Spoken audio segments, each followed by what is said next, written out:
Today we're heading just outside of Washington, D.C. to visit one of the most historic spots in the country, Mount Vernon, the home of George Washington. I'll take you through how to get there, what to expect, and some of the key highlights of this iconic estate.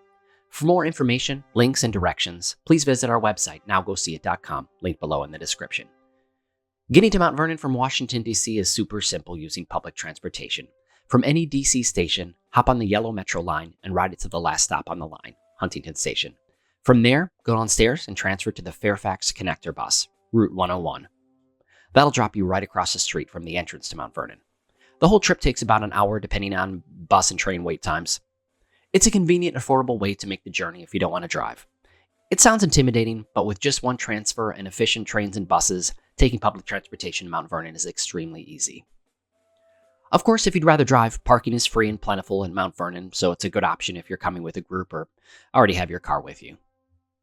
Once you arrive, general admission tickets cost about $28 for adults, $11 for kids. This gets you access to the mansion, gardens, farm, and museums. You'll also get a free audio guide, which you can use to explore at your own pace. Just tap the guide against the numerous audio boxes and you'll learn details about each area of the state. The gardens here are a must-see. Washington personally oversaw their design, and they've been carefully maintained to reflect his vision. You'll find a variety of plants, trees, and flowers that were typical of the time. The upper garden was largely ornamental, with the lower garden focusing on edibles like herbs and vegetables. As you walk through the grounds, you'll see various original and reconstructed structures, including the blacksmith shop, Washington stable, slave quarters, and the kitchen.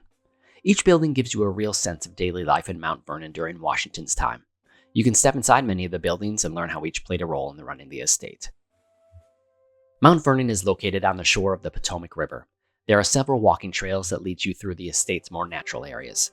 These paths take you along the river's edge and through Washington's forest. There are some great spots to pause and take a photo, or to just take in the view. The trails are easy to follow, and they're a great way to get a feel for the land that Washington loved. The farm here is a working part of the estate and has been restored to show how Washington experimented with various farming techniques. There's a demonstration of 18th century farming methods, plus you can see livestock like sheep and horses grazing in the fields. Washington's final resting place is here on the grounds, in a tomb that's simple but meaningful.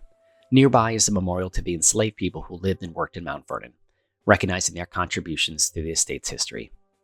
It's a quiet space for reflection. To see the inside of the mansion, you'll need a timed entry ticket, which is included in general admission. Be sure to check your ticket time, as there's usually a bit of a wait. But don't worry, the line moves quickly, and once you're inside, it's well worth it. The interior of Washington's mansion has been restored to look much like it did during his lifetime. Each room is filled with period furnishings and personal items that belong to Washington and his family. The mansion includes the famous New Room, Washington's private study, and the dining room where he entertained guests. Upstairs, in Lady Washington's quarters, you'll even see the bed where President Washington died in 1799. It's an incredible look into 18th century life. Currently, the mansion is undergoing a restoration project set for completion in late 2026.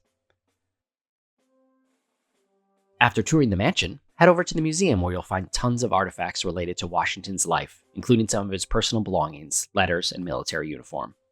The exhibits here go into great detail about his career, presidency, and personal life. If you're feeling hungry during your visit, there's a food court on site with quick options for a snack. For a more substantial meal, the Mount Vernon Inn restaurant offers a full menu with colonial-inspired dishes. That's our tour of Mount Vernon. Whether you're a history buff or just looking to get out of DC for the day, the estate has something for everyone. Thanks for joining us today. Be sure to like, subscribe, and now go see Mount Vernon.